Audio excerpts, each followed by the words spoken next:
Hi, இன்றைக்கி நம்ம பண்ண போகிறது பக்கோடா குழம்பு.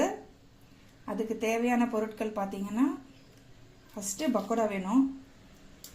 கடையில் வாங்கின பக்கோடாவாக இருக்கலாம், இல்லை நீங்கள் வீட்டில் போட்டு வச்சுருக்கிறதா இருந்தால் கூட ஓகே தான். எப்படி வேணால் பண்ணிக்கலாம். இன்றைக்கி நான் வச்சுருக்கிறது கடையில் வாங்கின பக்கோடா தான், அதை வச்சு தான் பண்ண போகிறேன். அதுக்கப்புறம் குழம்புத்தூள், மிளகாய்த்தூள், உப்பு, தனியாத்தூள், தேங்காய், ஒரே ஒரு பச்சை மிளகா, 3 தக்காளி நறுக்குனது, 2 வெங்காயம் நறுக்குனது, கருவேப்பிலை, கொத்தமல்லி, ஒரு 4-5 பல் பூண்டு துண்டாக நறுக்கி வச்சது, தாளிக்கிறதுக்கு எண்ணெய். இவ்வளோ. இதுக்கு முதல்ல கடாயில் எண்ணெயை விட்டு கொஞ்சம் வெங்காயம், தக்காளி, தேங்காவை நல்லா வதக்கிட்டு அரைச்சி எடுத்துப்போம் விழுதா. அதுக்கப்புறமா குழம்பு பண்ண ஆரம்பிப்போம். பாதி கிரேவிக்கு, பாதி தாளிக்கிறதுக்கு வெங்காயம், தக்காளி விட்டு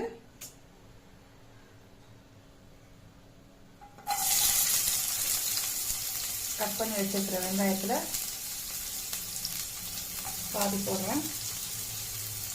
தக்காளியும் அதே மாதிரி தான், பாதி தக்காளி அரைக்கிறதுக்கு போடுறேன்.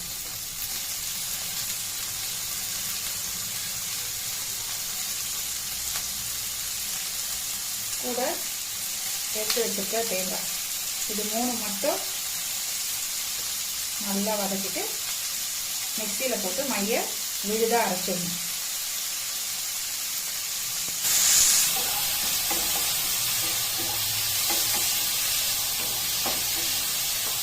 வெங்காயம், தக்காளி நல்லா வதங்கணும்.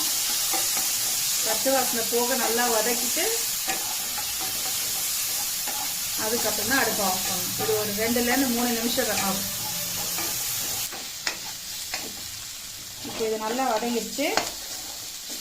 இதை அணைச்சிட்டு நல்லா ஆற வச்சுட்டு அதுக்கப்புறம் மிக்சியில் மைய அரைச்சிடணும். ஆறிட்டு அப்புறம் தான் அரைக்கணும். இப்போ வதக்கி வச்சுருந்தது நல்லா ஆறி போச்சு. இதை மிக்சியில் போட்டு தண்ணி ஊற்றி நல்லா பேஸ்ட்டாக அரைச்சிடணும். இந்த மாதிரி நல்லா மையா அரைச்சி எடுத்துடணும். கடாயில் எண்ணெயை விட்டு கடுகு,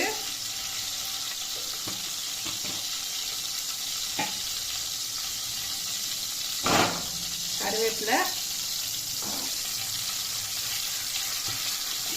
கடுகு வெடிச்சதும் கொஞ்சம் சோம்பு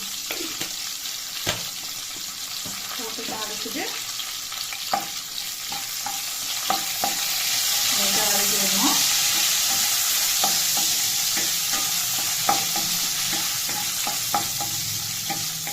இப்போ நம்ம மிச்சம் வச்சிருக்கிற வெங்காயம், தக்காளி எல்லாம் போட்டு மற்ற பொடியெல்லாம் போட்டு ஒன்று ஒன்றா வதக்கணும்.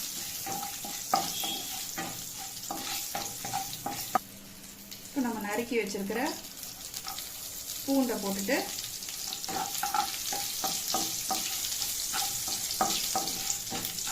கொஞ்சம் வதக்கி விடணும். பூண்டு உடனே செவந்து போயிடும். அதனால உடனே என்ன பண்ணணும், வெங்காயத்தை எடுத்து போட்டுடணும்.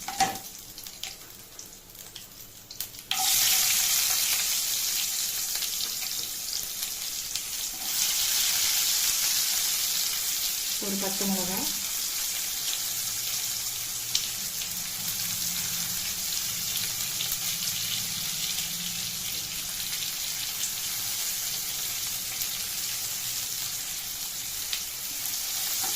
வெங்காயத்தை போட்டு நல்லா கைவிடாமல் வதக்கி விடணும்.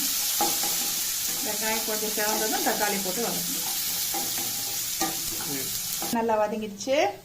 இப்போது மிச்சம் இருக்கிற தக்காளி எடுத்து போட்டுடலாம். தக்காளியும் வதங்கினதும் நம்ம அரைச்சி வச்சிருக்கிற விழுதை போட்டு ஒரு 5-6 நிமிஷம் பச்சை வாசனை போகிற அளவுக்கு கொஞ்சம் தண்ணியை ஊற்றிட்டு நல்லா கொதிக்க விடணும்.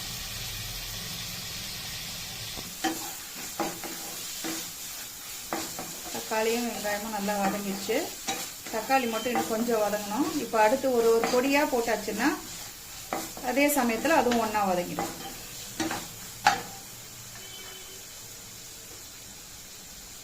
இது பெருமிளகாய் பொடி, தனியா பொடி, குழம்புத்தூள், உப்பு, இது எல்லாத்தையும் அடுத்தடுத்து போட்டு நல்லா வதக்குங்க. அதே சமயம் அப்படியே தக்காளியும் குழைவா வெந்துடும்.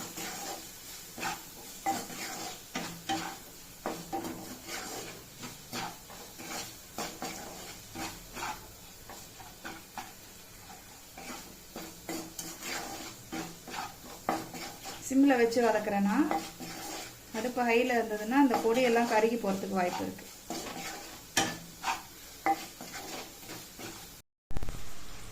ஸோ நல்லா 5 நிமிஷம் ஆயிடுச்சு. தக்காளி நல்லா வதங்கி குழைவாக வந்துருச்சு. இப்போ நம்ம அரைச்சி வச்சதை போட்டுட்டு அதுலேயே கொஞ்சம் தண்ணி ஊற்றி அதில் போட்டு கொஞ்சம் நேரம் கொதிக்க வைக்கணும். அப்போ தான் குழம்புக்கு நல்ல கிரேவி கிடைக்கும். இல்லாட்டி குழம்பே இருக்காது, அதில் வெறும் பக்கோடா மட்டும் இருக்கும். குழம்புக்கு நல்ல கிரேவி கிடைக்கணும்னா இந்த அரைச்சி வச்சதை போட்டு தண்ணி ஊற்றி நல்லா கொதிக்க விடுங்க. ஒரு 3 or 4 minutes நல்லா கொதிக்கணும்.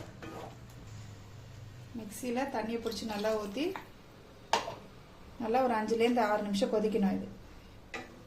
இதை கொதித்து பச்சை வாசனை போன பிறகு பக்கோடாவை எடுத்து போட்டு இன்னொரு 2-3 நிமிஷம் கொதிச்சா போதும், குழம்பு ரெடி ஆகிடும். குழம்பு நல்லா கொதிச்சிருச்சு, பச்சை வாசனையும் போயிடுச்சு. இப்போ நம்ம பக்கோடாவை அதில் ஆட் பண்ண போகிறோம்.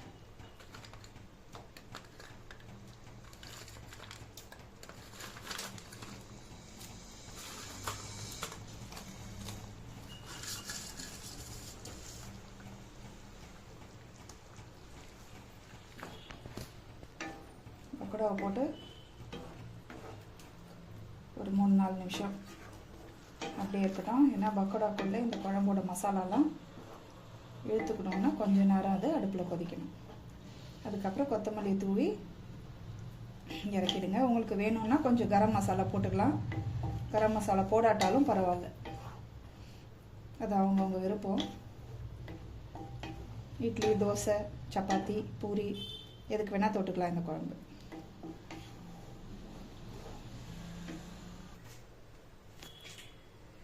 அவ்வளோதான், குழம்பு நல்லா கொதிச்சிருச்சு. இதோட அடுப்பானச்சு கொத்தமல்லியை தூவிட வேண்டியதுதான். பக்கோடா குழம்பு தயார். குழம்ப ஒரு பாத்திரத்தில் மாற்றி வச்சுட்டு மேலே கொத்தமல்லி தழை தூவிட்டு இதுக்கப்புறம் நீங்கள் இட்லி, தோசை, பொங்கல், பூரி, சப்பாத்தி எதுக்கு வேணால் சைட் டிஷ்ஷாக அதை சர்வ் பண்ணிக்கலாம். தேங்க்யூ.